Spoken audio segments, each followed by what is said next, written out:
घनसावंगी तालुक्यामध्ये किंवा अंबड घनसावंगीमध्ये कलेक्टरनं त्यांच्या यंत्रणेवर कारवाई केली महसूलच्या लोकांवर, पण जिल्हा परिषदेच्या सीओना बोलवलं होतं मी आता बैठकीला. जिल्हा परिषदेचे डेप्टी सीओ बोलवले होते की विधानसभेत ही चर्चा आहे, तलाठी मंडळ अधिकारी हे सगळे निलंबित झाले, यांच्या कारवाया झाल्या, विभागीय चौकशी चालू आहे आणि हा आकडा 76 लोकांचा आहे. 76 लोकांवर निलंबनाची कारवाई करावी लागेल. त्याच्यातले जे काही ग्रामसेवक आहेत 31, त्यांच्यावर अद्यापपर्यंत कुठली कारवाई नाही, त्यांना नोटीस नाही. आजची आज सीओना सूचना दिल्यात की तातडीने आजच्या आज नोटीस द्या, त्यांचा खुलासा मागवा आणि त्यांच्यावर 30 तारखेच्या आत निलंबनाची कारवाई करा. ज्या ग्रामसेवकांनी याच्यामध्ये भ्रष्टाचार केला, अपहार केला, चुकीचं काम केलं, त्यांनाही शिक्षा झाली पाहिजे.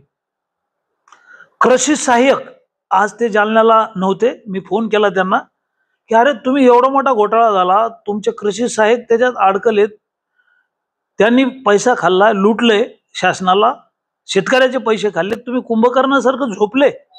मी आज कृषी अधीक्षक कापसे यांना बोललो, अधिवेशनाच्या अगोदर जर नाही ही कारवाई झाली तर शेवटी जिल्हा कृषी अधीक्षक यांच्यावरच कारवाई करा अशी मला मागणी करावं लागेल.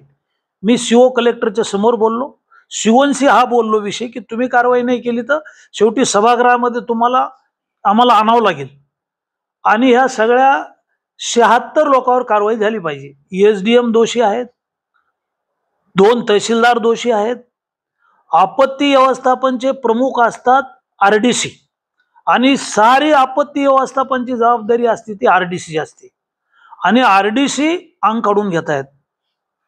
या सगळ्या प्रकरणामध्ये आरडीसीचा रोल खूप महत्वाचा असतो. ते सुद्धा या भ्रष्टाचारात सहभागी आहेत किंवा नाही या संदर्भात त्यांची चौकशी करावी लागेल. त्यावेळेला जे आमदार होते शरद पवार साहेबांच्या गटाचे, त्यांच्याकडेही लोकांची मागणी आहे की बाबा कोणाचा तरी आश्रय असेल, लोकप्रतिनिधी त्यांच्या कोणी आहे का, ठीक आहे कोणी असेल, आमदार शरद पवार गटाचा असेल किंवा मी असेल, आमच्या तिथं काही घोटाळा झाला तर शेवटी आमची चौकशी झाली पाहिजे. त्याच्यामुळं या चौकशीची व्याप्ती खूप मोठी आहे. 76 लोकांचं निलंबन केलं पाहिजे, 76 लोकांची मालमत्ता जप्त केली पाहिजे. या 76 लोकांवर, यांच्या घरावर, बंगल्यावर, सातबारावर बोजा टाकला पाहिजे. तहसीलदार, एसडीएम, मंडळ अधिकारी, तुमचे तलाठी, ग्रामसेवक आणि कृषी सहाय्यक या सगळ्यांच्या सातबारावर बोजा टाकावा लागेल आणि हे सगळे पैसे वसूल करावे लागतील. अशा प्रकारची चर्चा झाली.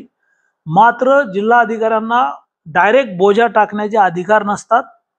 महसूल मंत्र्यांशी बोलून, बावनकुळे साहेबांशी विधानसभेमध्ये त्यांचं उत्तर घेऊन शासनाकडून मालमत्ता जप्त करण्याचे किंवा यांच्या मालमत्तेवर बोजा टाकण्याचे आदेश आणावे लागतील.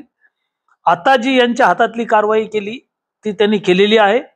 आजची आज दोन्ही तहसीलदारांवर निलंबनाची कारवाई करण्याचा प्रस्ताव पाठवण्याच्या सूचना दिल्यात मी त्यांना आणि अधिवेशन तोंडावर आहे तर त्यांनी आजची आज याच्यामध्ये 4 तहसीलदार येतात का 2 तहसीलदार येतात, कारण अनुदान मंजूर करताना वेगळे तहसीलदार होते आणि आता अनुदान वाटप करताना वेगळे तहसीलदार आहेत. या 4 तहसीलदारांची चौकशी होईल आणि या सगळ्यांना निलंबित करण्याचे अधिकार शासनाला आहेत. मंडळ अधिकारी आणि तहसीलदार, एसडीएम यांच्यावर काय कारवाई करायची ते शासन ठरवेल. मात्र आता 76 लोकांवर कारवाई करण्याच्या संदर्भातलं जिल्हाधिकाऱ्यांचं बोलणं झालेलं आहे. सीओने सुद्धा आजची आज नोटिसा काढण्याचं मान्य केलंय. कृषी अधीक्षक हे सुद्धा आजची आज नोटिसा काढतील आणि 30 तारखेच्या आत या सगळ्या लोकांवर निलंबनाची कारवाई होईल.